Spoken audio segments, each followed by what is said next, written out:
class, Professor McGee here. I am here with some examples of how to create parallelism in your lists. The chapter reading from the dummies actually has some really great examples, and I really want you to read that chapter. And you'll also see a lot of examples of parallelism within sentences. But what I want to focus on right here is parallelism in lists. Because this is actually a really important skill to have as a business writer, to know how to create parallelism. And one of the reasons why it's so important, right?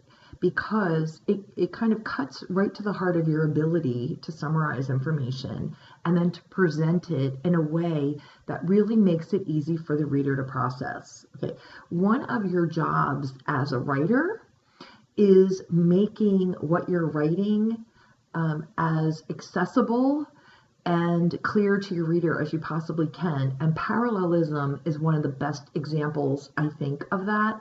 It's also demonstrates a level of polish in your writing. And it is really something that you will literally use for everything. You're going to use this for your first assignment, which is to do a summary, and your second assignment, which is a memo, your third assignment, which is instructions. After that, you're going to need parallelism in your resume. This is essential.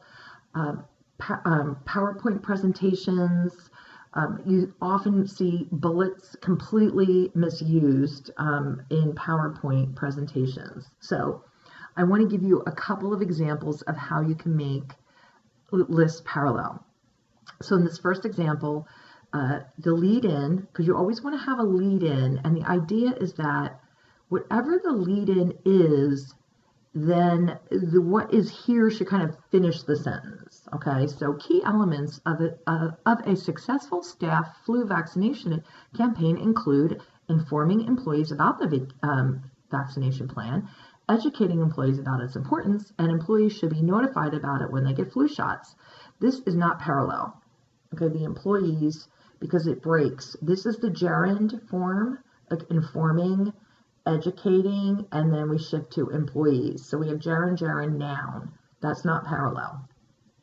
So it's really easy to fix, and there's the fix. It's just changing it to notifying employees about when they can get flu shots. Again, it's easy to fix.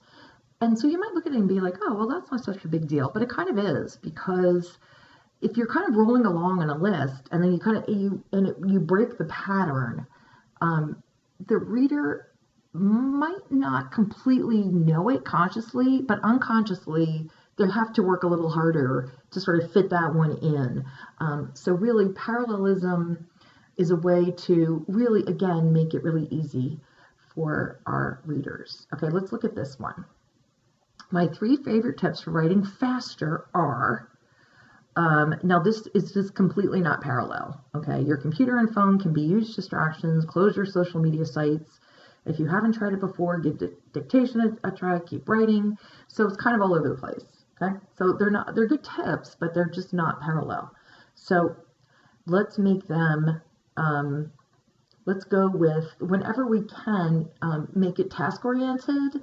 And this will be really super helpful when you go to write your instruction set too. So tasks are, like up here, if we look at the tasks, oh, that's a little different. So if we look here, it's close your social media sites and put your phone away, right?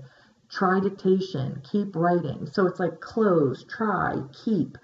We're giving them, it's very active, very task oriented. So they all begin the same way. So sometimes you have to rewrite them a little bit, sometimes a lot. Let's look at this one. Okay, so on the web page, there is much wasted space, which is unappealing to the viewer. Following are suggestions for eliminating the unwanted blank space. Okay, so this could be, so you have moved some of the text into the blank space. Okay, that works. And then we're centering the picture. So now we've gone from present tense active verb into a gerund, another gerund. Now we're completely breaking with anything and we're just writing a sentence. Now we're starting with a noun, and again, we're back to just having a sentence, like a clause. So again, always look for, can I do this with just, a simple verb, present tense form of the verb? Yes, because the first one is move. So the way to fix this is move, center the picture, center the picture. You could even have center the picture and try, so center the picture and add text to each side. Just cut this out completely and just go right to tell a little bit about the picture, right? Instead of this one, you could do use pictures that stretch the length of the screen, right? And then here, I would just completely eliminate this. I don't think that this fits in at all. I would just remove this because it's not, it's not really even relating to what we're talking about, right?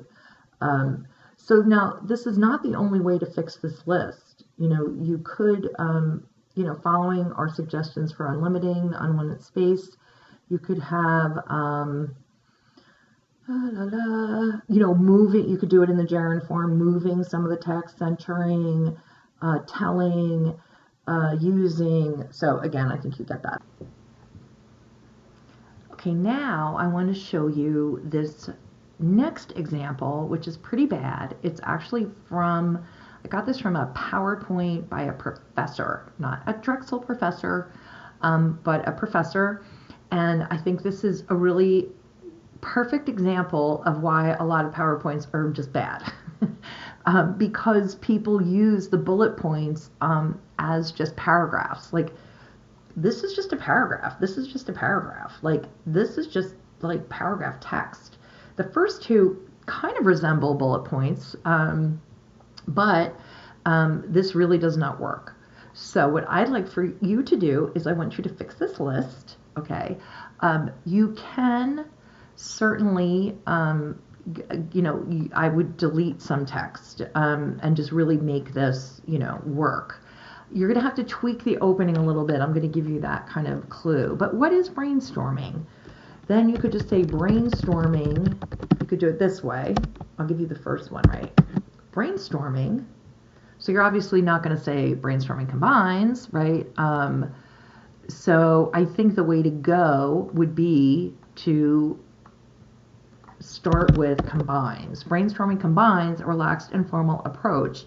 And then you want to fix the rest so they match. And again, you might have to cut a bullet point out, or maybe, you don't use this part, but you use this part,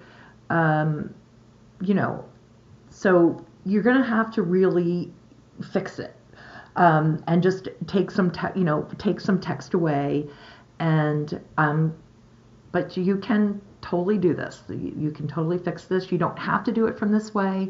Brainstorming combines a relaxed approach. You could do brainstorming is, and then you could try working nouns. But my advice would be that this would be the way to go. Brainstorming, and then go to that, that verb that's really, active and pretty simple. Okay, so see how you do, and I'll let you know.